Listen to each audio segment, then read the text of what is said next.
pagi hari ini, di mana di tengah-tengah kesibukan kita, baik yang terutama dalam kesibukan di keluarga karena ini hari libur, dan juga ini sudah musim libur akhir tahun. Namun kita masih diberi kesempatan dan kita bisa mendapat keberkahan waktu pada pagi hari ini untuk bisa hadir dalam khususnya dalam pembukaan rapat kerja nasional pimpinan Nasional Muslimah Ahlul Bait Indonesia yang keempat, yang nantinya akan melakukan penyusunan khususnya pada RKAT 2024.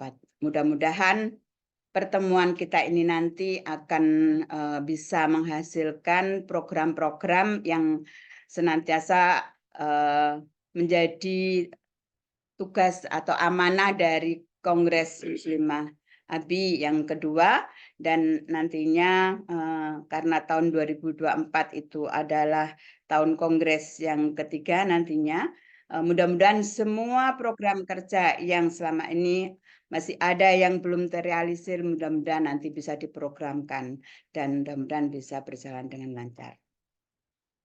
Tak lupa sholawat dan salam kita haturkan kepada junjungan kita Nabi besar Muhammad Shallallahu Alaihi Wasallam beserta keluarga beliau yang suci. Ustadz Ahmad Hidayat dan ibu-ibu sekalian yang saya hormati, pada rapat kerja pimpinan nasional Muslimah Ahlul Bait Indonesia kali ini mengambil tema konsolidasi internal, perkuat sistem dan tingkatkan partisipasi berorganisasi komunitas. Tema ini kita ambil ya, kita breakdown dari tema yang sudah atau slogan yang disampaikan oleh Dewan Pimpinan Pusat ABI yang kemarin saya juga hadir pada saat pembukaan Rakernasnya yang kelima. Dan itu lebih menitik beratkan kepada memperkuat sistem dan membangun budaya organisasi.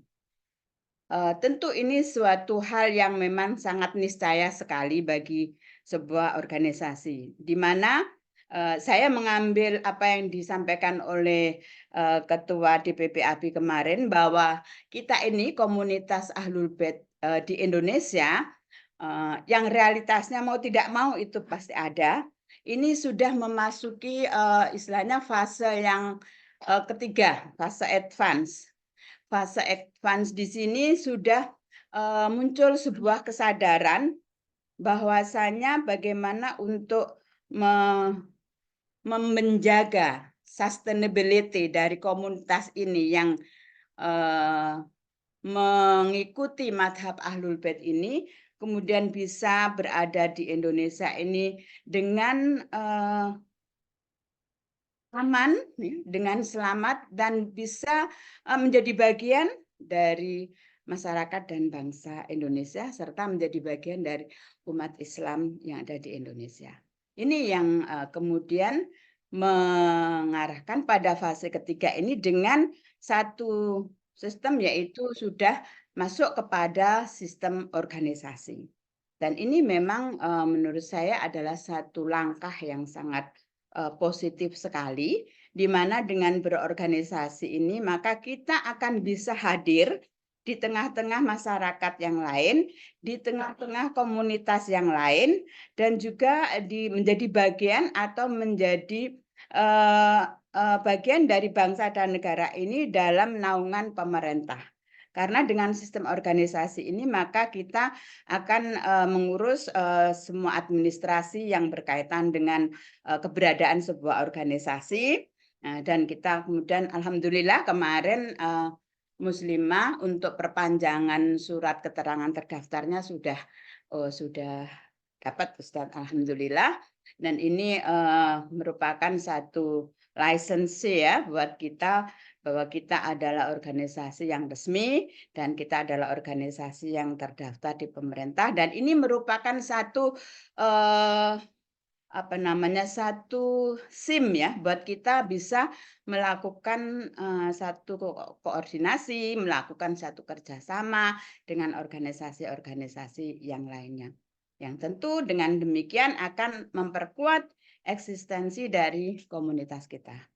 Namun, sebagai sebuah organisasi, tentunya banyak hal yang memang harus, dilakukan gitu kan. Karena kita berada di sebuah sistem organisasi, di mana kemudian ada, kepengurusan mulai dari tingkat nasional atau tingkat pusat ya, kemudian ada kepengurusan tingkat wilayah, dan ada kepengurusan di tingkat cabang.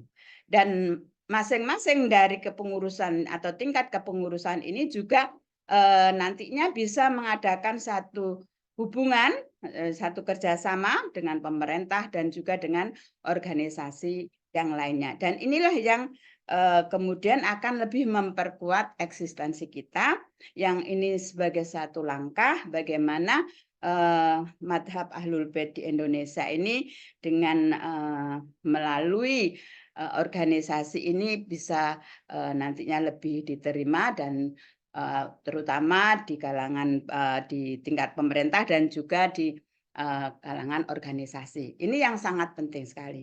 Nah, untuk menjaga itu semua Ibu-ibu tentunya, PIMNAS dari Muslimah Ahlul Bait Indonesia tidak bisa bekerja sendiri.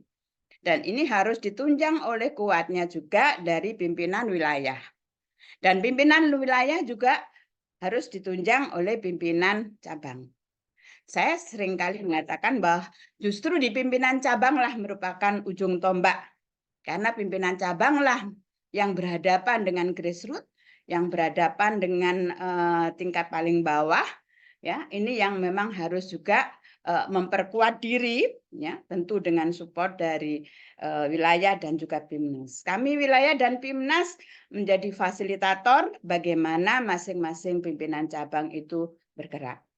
Merujuk kembali kepada tema kita, yaitu memperkuat sistem dan kemudian meningkatkan partisipasi berorganisasi bagi komunitas kita. Sistem yaitu sistem keorganisasian kita harus kita perkuat, Ibu-ibu.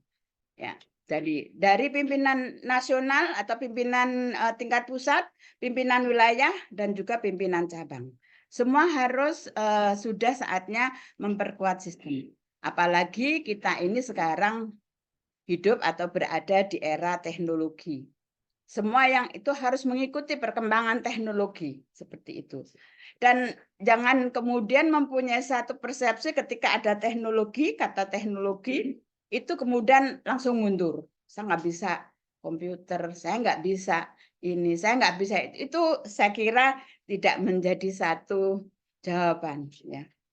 Karena semua sudah harus berhadapan dengan itu semua. Ibu-ibu. Seperti itu gitu. Kalau misalnya mau bicara usia itu untuk usia-usia anak-anak muda, jangan bilang usia ya Ibu-ibu ya. Saya nanti tersinggung saya ini. Saya merasa juga jatuh bangun bagaimana saya juga harus meningkatkan diri. Walaupun pada tingkat tataran teknologi yang sangat rendah misalnya, ya, pengelolaan data yang sangat rendah sekali, saya berusaha untuk itu. Jadi tidak ada kata untuk bagaimana saya sudah di usia, tidak ada. Karena perlu saya sampaikan Ibu-ibu, kalau Ibu-ibu tahu dan mungkin nanti bisa tanya ini sama Bu Aminah dan sama Bu Pungki yang bergabung di Kowani. Ibu-ibu di Kowani itu jauh lebih senior-senior dari kita. Itu mereka dengan semangat itu. Saya lihat sendiri seperti itu gitu. Itu ibu-ibu harus tahu dan di organisasi yang lain seperti itu juga gitu. Jadi tidak ada alasan, tidak ada don't care about the age katanya gitu. Udah usah dipikirin yang masalah usia. Yang penting kita masih diberi kesehatan, kita masih diberi kemampuan, terus bergerak, terus berkarya dan terus beraktivitas. Nah, di sistem inilah ibu-ibu nanti, ibu-ibu pimpinan wilayah, ibu-ibu pimpinan cabang, dan saya juga sebagai pimpinan nasional tidak mengklaim bahwa kami sudah mempunyai sistem yang sempurna, yang belum. Kita sama-sama bergerak, kita sama-sama meningkatkan kemampuan. Jadi kalau misalnya ada mohon ibu-ibu membuat RKAT. Nah, itu sebenarnya mengkondisikan kita semua bagaimana mengelola sebuah organisasi itu dengan administrasi yang bagus. Karena nanti kita harus menuju atau kita harus mempunyai cita-cita untuk menjadi organisasi yang unggul. Itu tentunya seperti itu. Nah, dalam hal ini saya ingin bagi ibu-ibu yang misalnya belum, misalnya, waduh nanti asa ditagih RKAT sama PIMNAS, misalnya seperti itu, yang PIMCAP-nya juga seperti itu. Sebenarnya adalah untuk kita sendiri, karena dengan RKAT itu nanti terukur gitu loh. Nah, di rapat kerja kita kali ini juga begitu, Bu. Jadi kita juga akan menyusun RKAT untuk 2024. Kita tahu 2024 adalah tahun kongres. Kongres kita atau Kongres Muslimah yang ketiga, insya Allah. Nah, oleh karena itulah nanti ini di 2024, khususnya di semester pertama, ini hendaknya semua program yang masih menjadi masih belum terlaksana atau belum terrealisir, itu hendaknya sudah diselesaikan di semester pertama di tahun 2024. Sehingga di tahun 2002 di semester keduanya nanti kita akan menyongsong untuk kongres yang ketiga, insya Allah. Dan itu dalam kongres ketiga itu nanti kita hendaknya betul-betul mempersiapkan, kita mengevaluasi perjalanan kita di periode kedua itu agar kita nanti mampu menyusun perangkat-perangkat organisasi ini dengan bagus seperti itu gitu, sesuai dengan tujuan untuk menjadi organisasi unggul. Nah, kemudian yang kedua adalah partisipasi berorganisasi komunitas kita. Jadi ini fase di ketiga ini adalah merupakan periode migrasi ya, migrasi pemikiran. Bagaimana terutama ibu-ibu di tingkat pimpinan cabang yang juga nantinya dimotivasi oleh pimpinan wilayah. Bagaimana kemudian memberikan motivasi ya, memberikan motivasi kepada komunitas akan urgensi daripada untuk bergabung di dalam organisasi. Gitu. Jadi karena kemadhaban kita ini tidak hanya bersifat individual atau tidak hanya bersifat personal, tapi juga bersifat sosial. Yaitu kita bergerak bersama untuk menguatkan kemadhaban ini dengan sistem organisasi ini. Ini yang harus kita kita sadari semua seperti itu gitu. Jadi kalau dikatakan bahwa kita mungkin safe sudah gitu dengan mengikuti madhab Ahlul Bait sudah merasa aman, berada di zona aman, sudah berada di Sirotol Mustaqim, misalnya sudah nyaman secara pribadi, tapi bagaimana dengan secara sosial kita gitu. Ini yang harus kita perkuat dan sudah menjadi sebuah keniscayaan ya, sebuah organisasi itu. Siapa lagi yang mendukung kalau tidak komunitasnya, kalau tidak anggotanya. Nah, mungkin kadang-kadang ada ibu-ibu yang gini, udah deh saya support aja dari belakang gitu kan, saya nggak usah jadi anggota gitu kan. Itu sebenarnya tidak memenuhi target di administrasinya gitu. Jadi ini sudah sangat sangat mudah sekali Bu. Kita sudah mendapat jaminan dari pemerintah akan keabsahan dari organisasi. Jadi sebenarnya tidak ada keraguan lagi untuk ini. Dan dengan sistem organisasi ini tidak ada satu tendensius untuk meningkatkan meningkatkan performa yang sifatnya personal, individual, tidak. Tapi yang akan kita angkat adalah performa daripada organisasi. Apalagi yang membawa nama Ahlul Bait, Muslimah Ahlul Bait Indonesia. Ini yang harus kita ingatkan. Ini yang harus menjadi kita motivasi. Oleh karena itu segenap pimpinan, baik itu di pimpinan nasional, pimpinan wilayah, dan pimpinan cabang, tidak ada lain motivasi kita. Tadi disampaikan oleh Ibu Sekretaris, bahasanya motivasi kita adalah motivasi penantian. Ini adalah satu motivasi penantian kita dalam konsep dengan berorganisasi. Karena dengan berorganisasi ini efek atau dampak positif keterimaan ya diterimanya kita di komunitas lain itu sangat terasa sekali. Ini ibu-ibu yang harus kita sadari bersama. Oleh karena itu, kalau saya secara pribadi itu menganggap bahwasanya saya bergabung dengan Muslimah ABI ini adalah satu upaya bagaimana saya juga ikut berdakwah secara sosial, gitu ya, secara sosial keorganisasian. Karena apa? Untuk memperkuat daripada komunitas madhab Ahlul Bait ini di sini di Indonesia. Ini yang dengan cara begini kita akan menjalin koordinasi antara satu wilayah dengan wilayah yang lain, yang itu semua tentu akan memperkuat dari infrastruktur dari organisasi kita dan itu akan memperkuat eksistensi organisasi kita. Mohon maaf saya banyak panjang lebar untuk menyampaikan ini karena memang saya hanya ingin menekankan, saya harapkan setelah nanti PIMNAS ini melakukan atau menyusun RKAT dan itu nanti akan disosialisasikan ke wilayah, mana program-program yang harus dicapai di tingkat wilayah khususnya misalnya masalah keanggotaan ini. Ini saya lihat masih banyak perlu ditingkatkan untuk keanggotaan. Dan untuk hal-hal yang lain itu nanti bisa kita lihat untuk akan menjadi rekomendasi buat pimpinan wilayah dan juga pimpinan cabang. Ini antara lain yang mungkin bisa saya sampaikan. Mohon maaf atas segala kekurangan dan saya akhiri billahi taufik wal hidayah. Wassalamualaikum warahmatullahi wabarakatuh.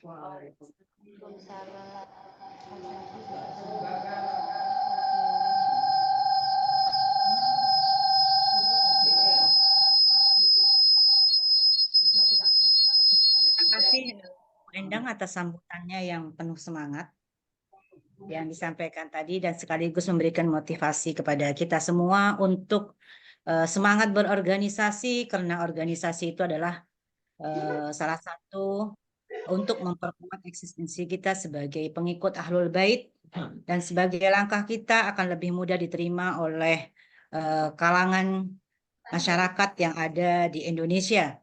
Oleh karena itu, marilah kita bersama-sama untuk memperkuat sistem berorganisasi dengan baik. Kita semangat maju terus tanpa menjadikan sekat usia sebagai alasan kita untuk duduk melempem. Baik, ibu-ibu sekalian, marilah kita dengarkan acara inti kita, yaitu pada pagi hari ini pengarahan dari Dewan Pembina yang akan disampaikan oleh Ustadz Ahmad Hidayat, sekaligus membuka acara rapat kerja kita hari ini, Ustadz. Kepada Ustadz kami persilakan. Antum di sini. Ya. Oh boleh. Ya, bisa ya. Sebentar Ustadz ya, maaf ya. Ini Ustadz.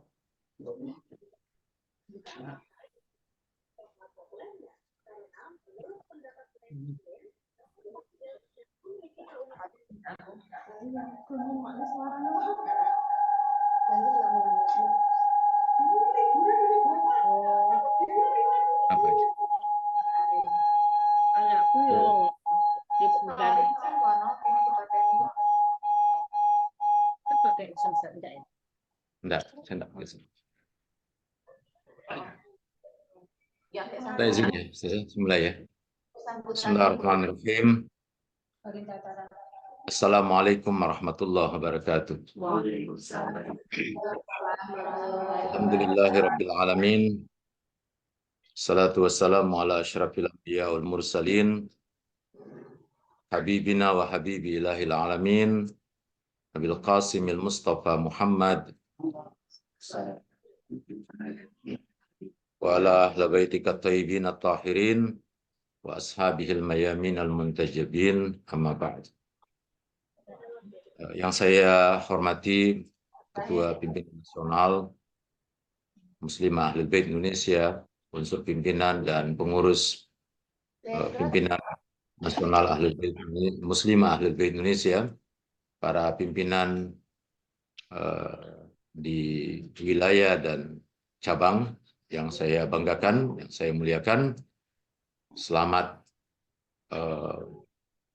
mengakhiri tahun baru tahun 2023 dan menyambut tahun baru 2024 dengan harapan-harapan yang baik, harapan-harapan yang mulia, harapan-harapan yang besar insya Allah. Kita bersyukur kepada Allah Subhanahu wa taala Allah Subhanahu wa taala memberikan pada kita karunia yang besar berupa keimanan, keyakinan, ma'rifah dan berwilayah kepada wilayah Rasulullah Shallallahu alaihi wasallam, wilayah Amirul Mukminin Ali bin Abi Thalib, dan sebagai bagian dari kelompok masyarakat yang memiliki harapan masa depan dengan menanti dan berusaha ikut andil mempercepat zuhurnya Al-Imam Mahdi ajalallahu farajahu syarif agar dihadirkan oleh Allah Subhanahu wa taala mengembalikan manusia kepada jalan fitrahnya dan kembali peradaban umat manusia dalam keadaan selamat dan menyelamatkan. Ibu-ibu sekalian yang saya muliakan, saya minta izin pagi ini untuk bicara agak panjang lebar. Boleh ya? Yang lebarnya insya Allah 20 menit. Saya pagi-pagi tadi di jalan dengar El Sinta. Ada sebuah diskusi menarik di El Sinta. Lalu saya sampai di sini, saya ketik 4 poin yang saya ingin bicarakan. Terinspirasi sebetulnya bukan karena El Sinta, tetapi bahagian dari problem yang diangkat di El Sinta, kemudian menantang saya, mengingatkan saya akan situasi yang kita hadapi sebagai komunitas pecinta Ahlul Bait di Indonesia yang memiliki harapan-harapan masa depan yang besar.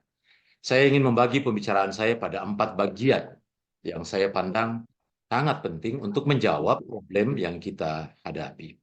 Yang pertama, sekaitan dengan aspek doktrinal, aspek teologi dan ideologi kita. Yang kedua, saya ingin berbicara sedikit sekaitan dengan masyarakat penanti yang di dalamnya nanti ada unsur optimisme, antusiasme kita terhadap masa depan. Dan yang ketiga, saya ingin berbicara antara dasain dan dasolen, antara harapan dan situasi yang faktual yang kita hadapi, kenyataan yang kita, tantangan-tantangan yang kita hadapi. Dan bagian terakhir saya akan berbicara sekaitan dengan pengorganisasian sebagai way of life, sebagai jalan keluar, yang kemudian di dalam rapat pimpinan DPP Ahlul Bait terakhir sebelum raker kemarin, Ketua Umum kita menyepakati agar Ketua Umum menyampaikan slogan di tahun 2024 dalam rangka optimalisasi sistem dan membangun budaya organisasi sebagai wujud dari upaya menuntaskan tanggung jawab kita. Ibu-ibu sekalian yang saya muliakan, para pengampuh amanah organisasi Muslimah Ahlul Bait Indonesia, yang insya Allah kehadiran kita semua, kehadiran ibu-ibu semua dalam barisan organisasi ini bukan kebetulan. Kita harus yakini bahwa tidak ada yang kebetulan di dalam kehidupan kita. Kehadiran kita, keterlibatan kita, di samping karena faktor pilihan, ikhtiar kita, tapi ini lebih karena anugerah dari Allah Subhanahu wa taala. Berkat kelembutan, kasih sayang Allah melalui sahibul asri waz zaman, ajalallahu farajahu syarif. Disebabkan karena itulah kita harus meyakini bahwa sebagai entitas yang telah memiliki latar kesejarahan, yang kalau kita lukis perjalanan sejarah Ahlul Bait khususnya di Indonesia ini, para pecinta Ahlul Bait khususnya di Indonesia ini, saya kira tidak cukup tinta di lautan di wilayah Indonesia ini untuk mengukirnya dari Aceh sampai Papua. Karena terlalu banyak hal-hal yang bersifat, apakah itu hal-hal yang bersifat imajinasi bagi setiap orang, hal-hal yang menjadi dambaan-dambaan personal kita, bisa jadi berupa hayalan-hayalan. Apakah itu yang kita coba ratifikasi di dalam program bersifat individual, keluarga, lingkungan, dan masyarakat? Apakah itu yang kemudian kita rumuskan hingga hari ini menjadi sebuah sistem organisasi? Dan hal-hal yang menyangkut tentang masa depan kita di hari-hari yang akan datang. Kalau tadi Ibu Ketua PIMNAS mengatakan jangan bilang sudah tua, kita di di DPP mengatakan jangan cepat merasa tua, karena cepat merasa tua nanti dihantui sakit dan hantui kematian. Sementara kita harus punya pikiran bahwa masih ada yang kita tunggu. Masih ada harapan di depan yang kita nanti-nantikan. Jadi jangan sakit, jangan mati. Karena masih ada yang kita tunggu. Dan kita ingin menuntaskan seluruh taklif kita di dalam organisasi ini sebagai wujud dari seserahan kita yang akan kita bawa sehingga memungkinkan kita layak diterima oleh sahibul asri waz zaman ajalallahu farajahu syarif. Ibu-ibu sekalian, ini harus menjadi dasar keyakinan kita bahwa kita yakin betul kita sebagai manusia yang dianugerahi oleh Allah Subhanahu wa taala akal pikiran yang dengan itu kita meniti jalan hidup kita sampai kepada tingkat ma'rifah. Ma'rifati Allah Subhanahu wa taala. Memakrifati wilayah Allah Subhanahu wa taala, memakrifati wilayah Rasulullah dan ahlul baitnya, sehingga kita secara doktrinal yakin betul yang tidak akan mungkin lagi kita akan menggadaikan keyakinan doktrinal kita atas wilayah Allah, wilayah Rasulullah, dan wilayah ahlul bait Rasulullah. Inilah yang menjadi pertaruhan kehidupan kita. Dan bersama dengan keyakinan itulah kita juga meletakkan harapan masa depan kita dalam bentuk penantian. Menanti, kita sudah tahu semua bahwa menanti tidak ada penantian dalam pasifnya kita. Tidak ada penantian dalam keadaan kita diam. Tidak ada penantian dalam keadaan kita tidak melakukan apa-apa. Penantian berimpit, bahkan include di dalam penantian itu adalah kesiapan-kesiapan, antusiasme, harapan kita sekaitan dengan masa depan kita yang lebih baik. Nah, karena itu doktrin teologis kita, doktrin ideologis kita sebagai masyarakat yang terpimpin, masyarakat yang berada di bawah control of conduct-nya Allah, Al-Quran, dan Ahlul Bait sebagai warisan yang dititipkan oleh Rasulullah kepada kita. Modal inilah yang kita ingin elaborasi di dalam seluruh kehidupan kita, sehingga melahirkan tahapan-tahapan kinerja yang memungkinkan kita wujudkan sebagai bentuk dari upaya penantian kita.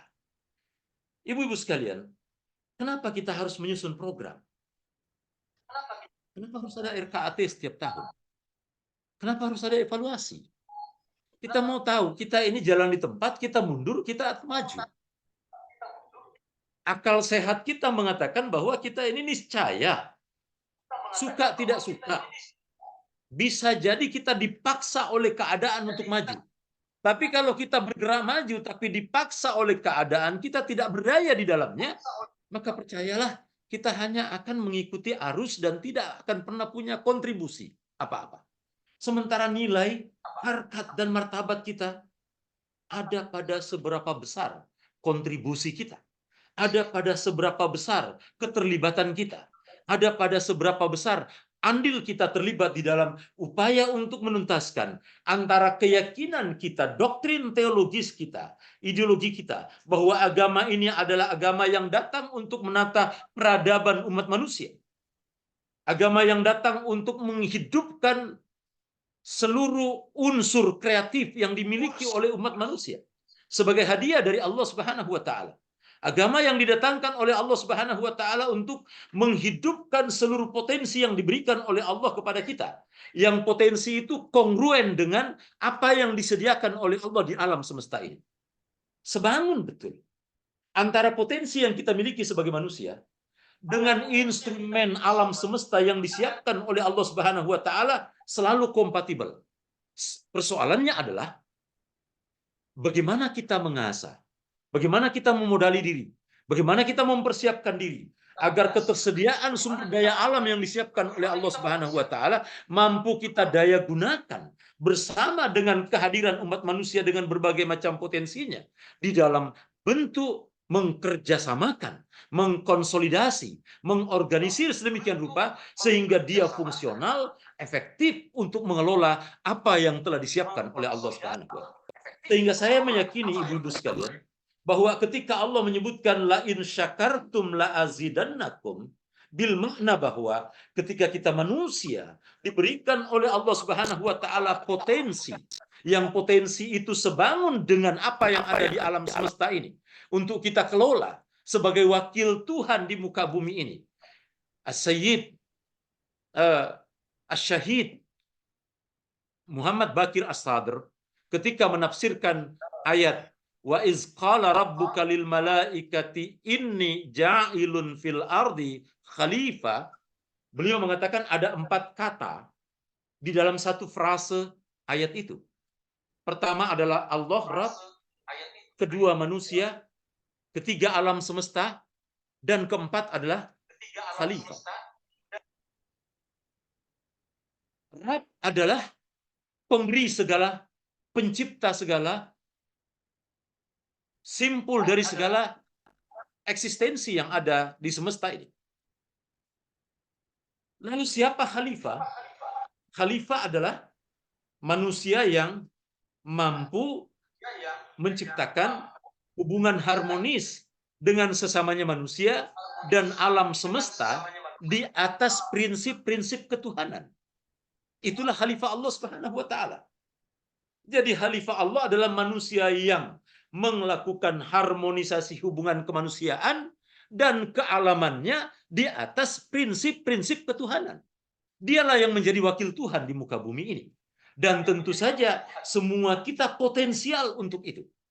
Bayangkan saja kalau setiap potensi yang dimiliki oleh setiap kita himpun, kita konsolidasi bersama, kita koordinasikan bersama-sama, lalu kemudian kita komunikasikan dengan baik, maka dia akan melahirkan sebuah gerak yang indah, sebuah upaya yang indah di dalam menyelesaikan persoalan-persoalan yang di dalamnya masalah individu-individu kita include di dalam problem sosial, masyarakat, dan kealaman kita. Jadi ibu-ibu sekalian, jangan pernah merasa bahwa karena saya punya urusan pribadi, maka saya tidak punya kesempatan untuk melakukan urusan sosial. Itu pandangan yang sangat keliru dan berbahaya. Itu pandangan yang mendikotomikan antara kehadiran individu dalam peran sosialnya. Bahwa manusia ini kata para filosof bahwa manusia ini adalah manusia zon politikon. Manusia ini adalah makhluk yang setiap saat mengkreasi dirinya untuk menciptakan karya, cipta, karsa, dan rasa yang di dalamnya harus diorientasi secara bersama-sama. Karena itu ketika kita melakukan urusan secara bersama-sama, sebetulnya kita sedang menyelesaikan problem-problem individu di antara kita. Sebetulnya ketika kita ingin menyelesaikan urusan komunal, urusan masyarakat, kepentingan kita, sebetulnya kita sedang ikut di dalam menyelesaikan problem individu yang kita alami. Nah, karena itu, ibu-ibu sekalian, sebagai masyarakat penanti, tidak ada jalan lain bagi kita bahwa apa yang dijanjikan oleh Allah Subhanahu wa taala untuk menghadirkan kita sebagai satu kelompok masyarakat dengan pola konsolidasi yang kita punya guidance-nya. Kalau kita baca semua sejarah para a'imah, ini hari-hari kita baru mengakhiri hari-hari Ayyamul Fatimah. Kita baru mengakhiri beberapa hari yang lalu. Dan kita tahu betul bahwa Sayyidah Zahra adalah sosok yang tidak saja tinggal diam. Kita selalu, ini karena internal, kita selalu mengatakan begini, selain atau masyarakat muslim kebanyakan kita sama-sama. Atau pihak masyarakat muslim kebanyakan mengklaim bahwa kita sama dengan Syiah. yaitu sama-sama mencintai Ahlul Bait Nabi. Yes, sama-sama mencintai Ahlul Bait Nabi. Tapi tidak persis. Dalam kesamaannya mencintai Ahlul Bait Nabi, ada hal yang berbeda. Bahkan bisa menjadi kontraproduktif dalam hubungan kemanusiaan kita dengan mereka. Dan inilah yang menjadi problem dalam hubungan sosial kita. Karena bersama dengan kita mencintai, ada unsur penolakan, ada unsur pemisahan, ada unsur bara'ah di dalamnya. Bahwa kita tidak mungkin untuk mengatakan benar sesuatu yang sudah dikatakan oleh Sayyidah Zahra. Ini tidak benar. Ketika Sayyidah Zahra mengatakan jangan biarkan orang-orang itu menghadiri pemakaman saya. Ketika Sayyidah Zahra mengatakan saya tidak ingin bertemu dengan orang-orang itu. Tidak ada kemungkinan bagi kita untuk mengatakan bahwa mereka ini berada pada garis tertentu yang harus kita benarkan bersama dengan pemihakan kita kepada Az-Zahra. Mencintai berarti ada unsur-unsur penolakan di dalamnya. Dan penolakan hanya bisa efektif kalau kita melakukan konsolidasi. Mengkonsolidasi kecintaan kita bersama dengan upaya kita menolak. Mengkonsolidasi kecintaan kita bersama dengan penolakan hanya bisa kita lakukan kalau kita bisa punya sebuah mekanisme, sebuah sistem tata kelola, sebuah formula yang kita pegangi secara bersama-sama sehingga kita punya aturan, punya sistem tata kelola dari pusat sampai daerah, bahwa cara mengimplementasikan kecintaan kita, cara mengimplementasikan penolakan kita terhadap apa yang ditolak oleh a'imah dalam wilayah kecintaan kita seperti ini. Lalu memungkinkan kita dinamis dalam kehidupan sosial kita. Kenapa di mana-mana kita menemukan, karena kita berjalan secara individu, secara masing-masing, orang per orang, dari masyarakat Syiah di Indonesia ini, melahirkan akhirnya tanggapan, cara pandang, perbedaan yang tidak bisa dirujuki dalam satu kesimpulan yang sama oleh pihak lain yang mendengar tentang kita, tentang sistem kita, tentang pemahaman kita, tentang sistem keyakinan kita. Karena ada orang-orang yang berbeda yang tidak membangun kesepakatan bagaimana mengkomunikasikan keyakinan kita. Organisasi menjadi solusi yang terbaik untuk menyelesaikan problem kita. Ibu-ibu sekalian, kalau ibu-ibu mendata apa problem yang dihadapi oleh masyarakat muslimah, para pecinta Ahlul Bait di Indonesia ini, saya kira bisa kita buat berjilid-jilid. Problem yang kita hadapi sebagai muslimah pecinta Ahlul Bait dalam rangka mengkonfirmasi, memastikan diri kita bahwa kita adalah cinta Ahlul Bait yang ingin berittiba secara total kepada wilayah Ahlul Bait. Antara harapan kita bahwa kita ini sudah pasti selamat dengan fakta baik secara individual maupun komunal, masih ada kesenjangan yang begitu berjarak. Ideal ajaran-ajaran Ahlul Bait begitu indah dan agung, sementara kita sedang merangkak sedemikian rupa dengan problem yang kita hadapi. Antara dasain dan dasolen di dalam sistem keyakinan kita secara individual.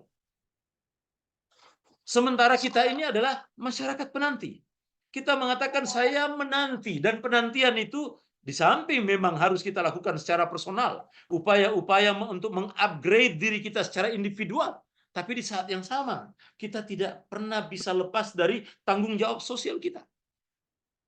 Kita tidak boleh pernah lepas untuk membiarkan komunitas kita tertinggal di dalam urusan-urusan untuk meratifikasi dirinya sejalan dengan wilayah Ahlul Bait.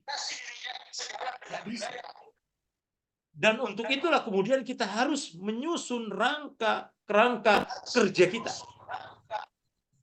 Kalau kita ingin mengatakan saya masyarakat penanti dan saya punya harapan masa depan, sementara ibu-ibu semua sudah menyatakan diri menjadi bahagian dari organisasi ini, eman-eman tentu saja ibu-ibu, kita ini sudah menyatakan gabung dalam organisasi ini tapi tidak optimal, tidak maksimal.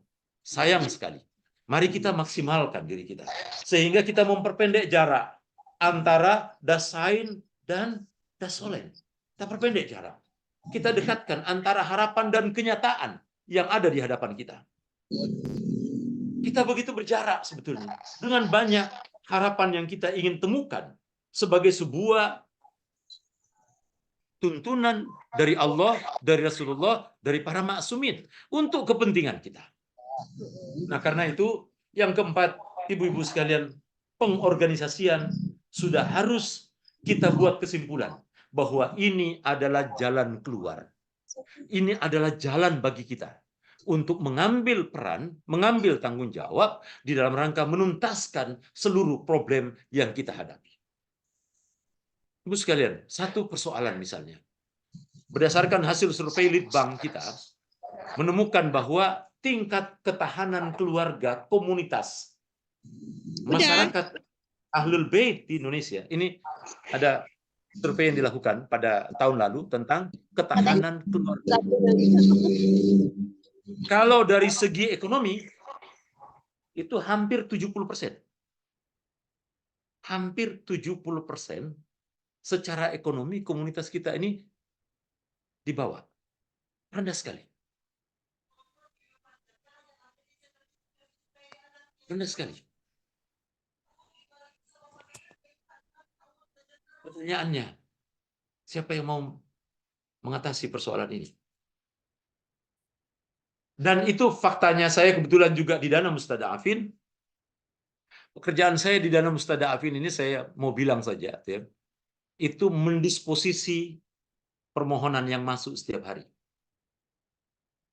kepada pemegang wikala di Dana Mustada'afin. Jadi semua surat itu lewat saya harus baca, saya ketahui apa problem secara ekonomi. Dan dalam seminggu, kalau saya mau sebut jumlahnya, cukup besar. Cukup besar. Sementara yang bayar humus ke DM melalui DM, tahun ini saja tidak sampai 400 orang. Satu tahun ini. Tidak sampai 400 orang. Sedikit. Dari yang tidak sampai 400 orang itu, 80% itu di bawah 5 juta.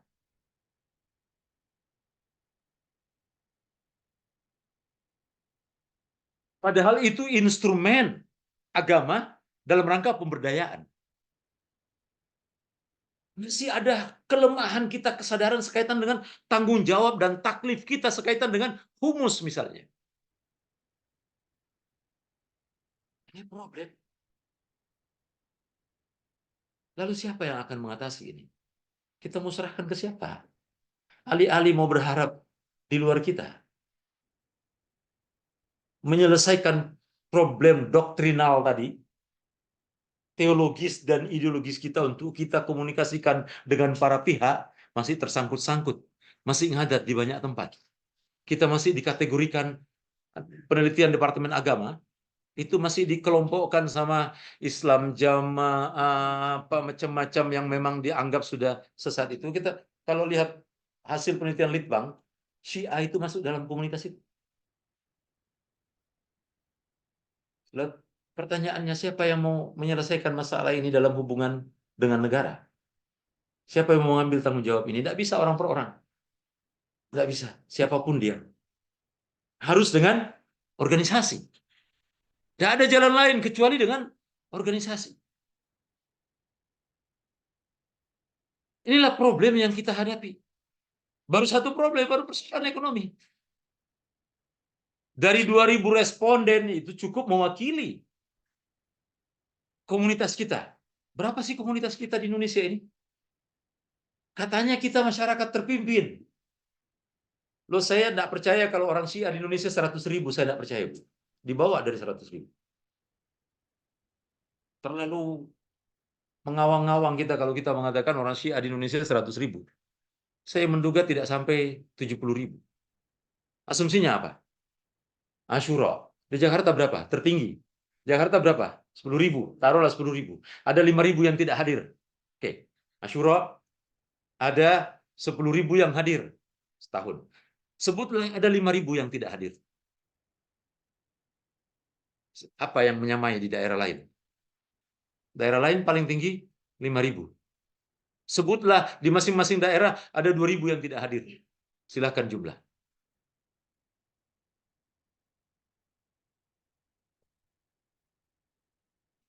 Masyarakat yang sedikit ini saja kita tidak mampu organisir dengan baik. Kita tidak bisa kelola dengan baik. Lalu katanya penanti Ahlul Bait itu, penanti Imam Mahdi itu rapi. Rapi-rapi. Bukan rapi pakaian saja. Rapi-rapi dari segi konsolidasi, koordinasi, komunikasi, fasilitasi di antara satu dengan yang lain. Itu. Bukan rapi karena pakaiannya matching dari atas sampai bawah. Enggak. Tapi pada sikap, pada tata kelola, pada manajemen hidup. Bagaimana mengorganisir diri. Nah, kalau kita centang perenang seperti ini, dari Aceh sampai Papua, siapa yang mau ambil peran itu? Sudah harus ibu-ibu sekalian kita di DPP ABI sudah sampai pada kesimpulan bahwa tahun ini sampai 2029 nanti, setelah muktamar nanti insya Allah akhir tahun, DPP akan muktamar akhir tahun, mudah-mudahan 2024-2029 sistem tata kelola organisasi kita sudah perform. Insya Allah, sehingga 2029 kita sudah leading pada upaya-upaya menuntaskan program dari pusat sampai daerah bunyinya sama. Jadi harapan kita sampai 2029, sistem tata kelola organisasi kita itu betul-betul sudah menemukan formulanya yang elegan, yang tepat.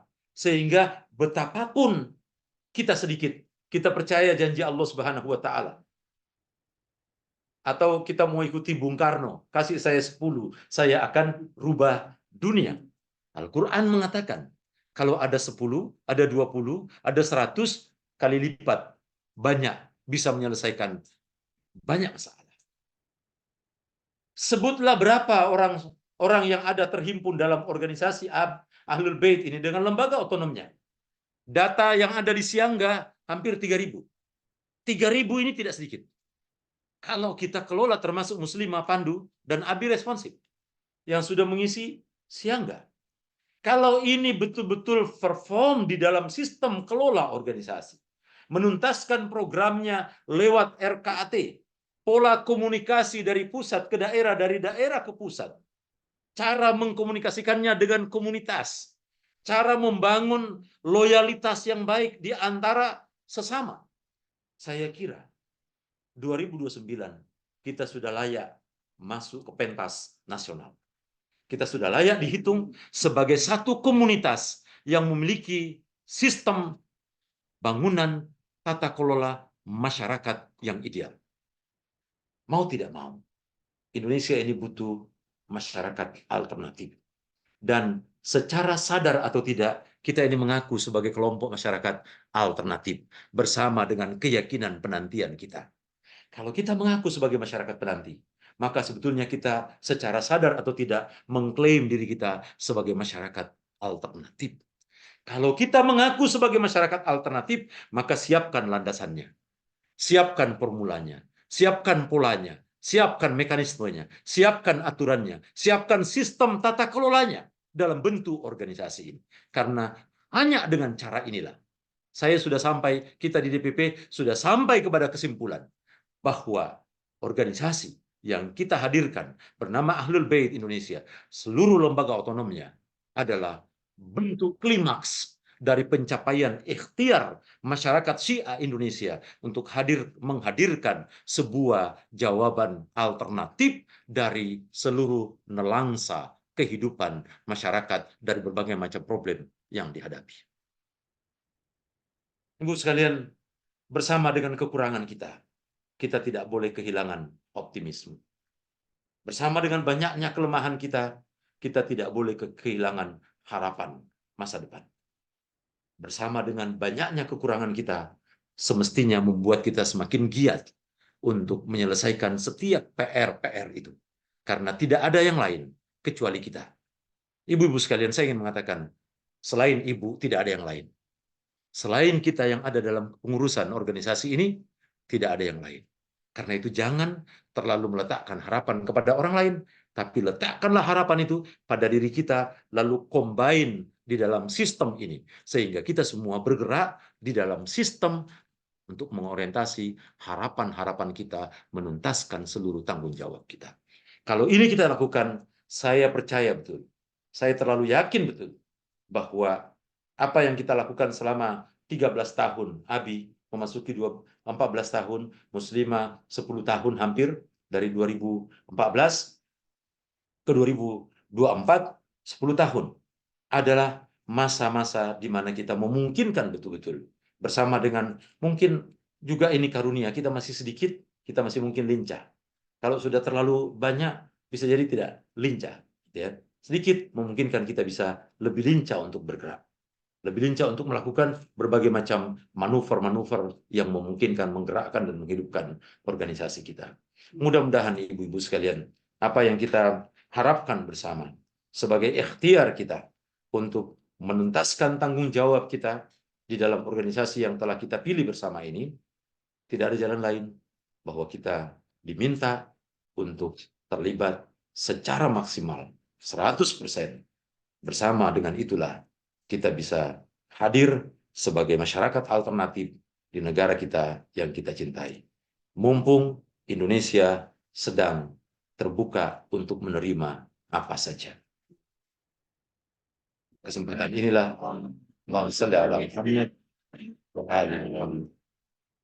kesempatan inilah yang tidak boleh kita lewatkan. Mohon maaf, billahi taufiq wal hidayah. Semoga ibu-ibu semua sukses.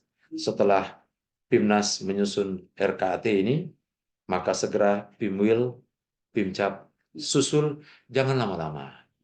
2 minggu selesai. Insya Allah PIMWIL, saya percaya Bu Endang, 2 minggu PIMWIL sudah juga store RKAT-nya. 2 minggu kemudian PIMCAP akan kirim RKAT-nya. Sehingga pertengahan Januari 2024, seluruh struktur organisasi kita sudah memiliki rencana program di tahun 2024. Sehingga irama kerja kita, DPP ABI, DPW ABI, DPD ABI, Pandu, demikian. ABI responsif, demikian. Dan yayasan-yayasan yang ada dan telah kita bentuk, semuanya pada akhirnya memiliki irama kerja yang sama, karena rumusan program kita adalah turunan dari program kerja nasional hasil Muktamar Ahlul Bait Indonesia. Sehingga bunyi program kita akan sama di semua lembaga dalam struktur dan rentang kendali organisasi Ahlul Bait Indonesia. Apa tidak akan melahirkan irama yang indah? Maka akan lahir irama kerja yang indah dari pusat sampai daerah. Mudah-mudahan insya Allah, terima kasih banyak sekali lagi kepada ibu-ibu semua yang telah mengambil dan berperan di dalam organisasi Muslimah Ahlul Bait Indonesia ini. Hanya Sahibul Asri waz Zaman yang akan memberikan jawaban terbaik atas apa yang sudah terbaik yang bisa kita persembahkan. Selebihnya kita serahkan kepada Allah Subhanahu wa taala. Semoga kita semua diberikan taufik oleh Allah Subhanahu wa taala. Mohon maaf. Assalamualaikum warahmatullahi wabarakatuh.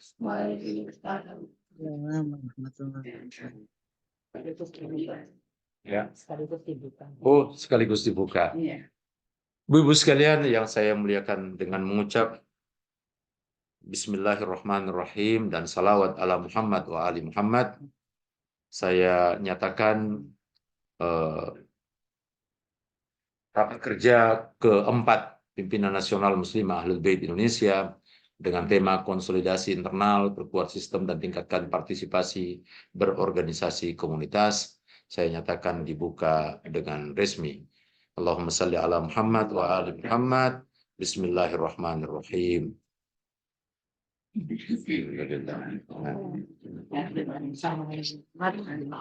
Salawat.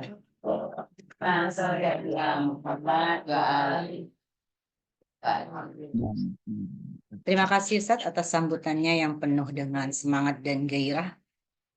Memang kita sadari bahwa bergabung dalam sebuah organisasi adalah satu bentuk kita secara tidak langsung telah menerima sebuah tanggung jawab besar yang diletakkan di pundak kita masing-masing.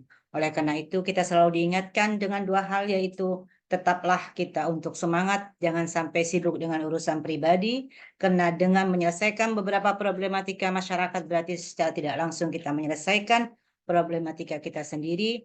Dan satu lagi, kita diingatkan kembali, jangan pernah kita merasa tua, karena kita masih memiliki tanggung jawab yang besar untuk kita bawa dan kita hadiahkan untuk Imam Zaman alaihissalam, dan mas'uliyat yang sangat besar yang sudah kita terima dari awal bahwa kita adalah sebagai Khalifatullah.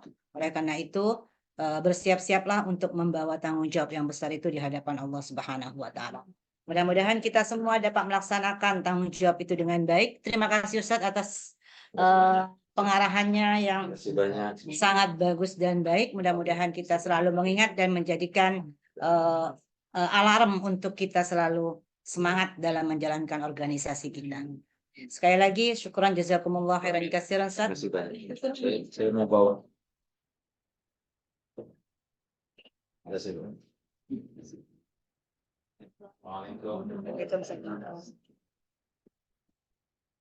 Kita berdoa dulu mungkin sama Ustaz Ahmad Hidayat ya.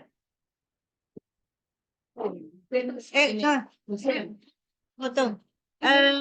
Betul. Baik, baik ibu-ibu, terima kasih atas